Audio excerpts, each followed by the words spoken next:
In this video, I'll unbox the iPhone 13 Pro Max and share some of my thoughts on this iPhone. After that, I'll share what I like most about iOS 15 and iPadOS 15. Welcome to Hey Ivan, a channel where you can ask tech questions.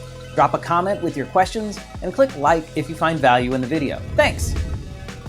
Apple announced new iPhones at their California streaming event on September 14. They began taking pre-orders on the 17th and delivering the new iPhones on the 24th. In just a moment, I'll show you video of me unboxing my own brand new iPhone 13 Pro Max. However, lots of YouTubers have made iPhone 13 unboxing videos. Many of them dive deep into the technical aspects of these phones. They show lots of examples of the phones in action, and some of them talk about the significance of using them for creating professional videos as filmmakers. I'll link a few of those in the description so you can dive deeper into iPhone 13. As for me, I think of myself more as your friendly neighborhood tech guy, focused on answering practical questions you might have. My aim is to answer questions you pose to me in the comments, as well as share my own impressions and the things that matter most to me, as well as things I think might matter most to you. So with that said, let's get to the unboxing. Oh, and please excuse the audio quality. I was a bit excited about opening up the new phone. Here's the box. I haven't opened this yet, so let's see, how do we, I apologize if I'm a little bit excited, I'll be fumbly, a little bit more fumbly than usual. So, let's, an easy to open tab. Let's go ahead and do that. Easy to open tab, all right, there we go. Okay, so let's go ahead and open this up, and oh look, it's a fancy iPhone Pro Max box. Let me go ahead and throw this out of the way. So this is the box. It's a lot slimmer than some of the boxes I've seen in the past. From what I understand, Apple is not including the powered charger, but rather just the cable this time around for environmental reasons. And you know, I'm sure there's nothing at all related to profit at all in that. Although, you know, maybe if someone didn't ever have an iPhone before, they might need to go out and buy a power brick for it. Let's go ahead and unplug this. Unplug this. Open it up. We're gonna flip this over. Aha! Easy to open tabs. Let's go ahead and see if we can peel this off. Okay, that was easy. We'll peel this other one off too. That was also easy.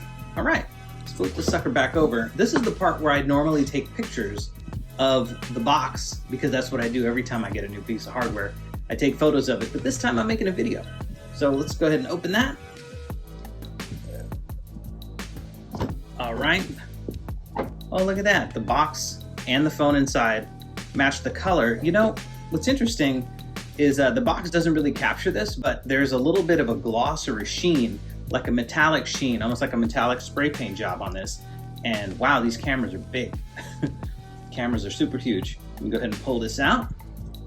The edges are super shiny. You know, this reminds me of, was it the iPhone 4? Although the edges of this thing seem chromed out. Wow, that's kind of cool. Let me see if I can hold this so you can see it. The edges here kind of chromed out. Okay, another difference from between this iPhone and previous ones is that the previous iPhones came with like a clear cellophane plastic kind of wrapping all over every edge, and this year it's just a single piece here. Oh look, with little icons that identify the power button, volume down, volume up, and the silence switch. That's neat. Let me see if I can get that into a camera so you can kind of see that better. Ah, look at that. All right, cool. Let's go ahead and peel it off. Ah, that brand new iPhone smell. So let's look at what's in the box. Inside of the box, just another cable, which is USB-C on one side and Lightning on the other side. And the design in California. That's cool. Here, let me see if there's anything else in here. Ah, yes, the SIM card tool. This is a little tool for popping out the SIM card if you're not doing activating the new SIM and perhaps porting a number or migrating your existing number over to the SIM. So on the left I have the iPhone 11 Pro Max. And if we flip these things over, let's see, you can see that the cameras are so much bigger. They're so much bigger than what we have on the 11 Pro Max. I mean, it's the same sort of configuration, but there is a significant difference in the size. After I unboxed the iPhone, I set it up and transferred data across from the old one. In one of my previous videos, I showed how you can move data to a new iPhone. I'll put a link to that in the description. Here are the things that stood out to me as I was setting up my iPhone 13 Pro Max. The slimmer box. This new iPhone features a much slimmer box than those in the past. The edges of the phone are chromed out. I think you saw that in the unboxing video. The phone is more square. It definitely feels a little bit heavier, and those cameras are huge. Here's what I'm excited about on the phone. I'm excited by the better screen, the new camera system, which includes much better light sensitivity and night mode for each of the lenses. I'm excited about macro mode, which will allow you to take much closer pictures of small items in super high clarity. And I'm excited about cinematic mode, which will allow you to do something called rack focus, kind of like in the big films you see in Hollywood. You can pick who's in focus and who's blurry and change it back and forth, both while you're filming and after the fact. Another thing I'm excited about is the battery. For me, the battery is usually the biggest factor in my phone. I want the battery to last all day, and if it could go multiple days, that would be even better. I'm also excited about 5G, which promises improved speeds of data transfer when you're out and about away from Wi-Fi. Here's what I like about iOS 15. It's not required. For the first time ever with iOS,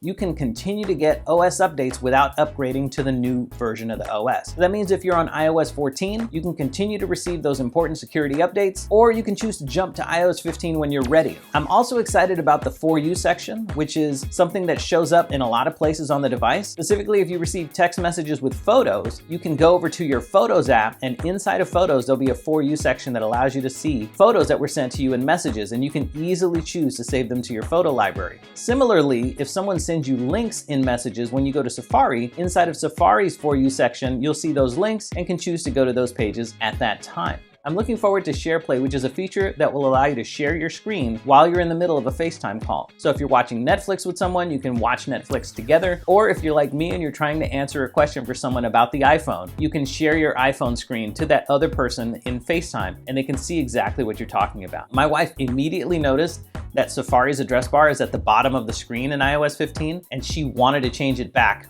right away, which is something you can do. Go to Settings, Safari, Tabs, and you can either set it to show a tab bar, which is the new UI at the bottom of the Safari window, or you can choose single tab, which is the way it used to be, and that's exactly what she wanted. Here's what I like about iPadOS 15, the app library. I really wanted to get away from pages and pages of apps. iPadOS 15 introduced the app library to the iPad, which was a complete game changer for me. I also like Quick Note and find that I'm using the built-in Notes app a whole lot more than I was before. It's just better. Adding widgets to the home screen is also better on the iPad. Now I feel as though my iPad has purpose-built pages. It feels much more like a productivity device than it used to. So that's it, the unboxing of the iPhone and my thoughts on iOS 15 and iPadOS 15. Drop a comment and let me know if you got the new phone and what you're most excited about. Or let me know why you didn't get a new phone. Are you an Android user? What phone should I have gotten? Let me know. Thanks, and I'll see you in the next one.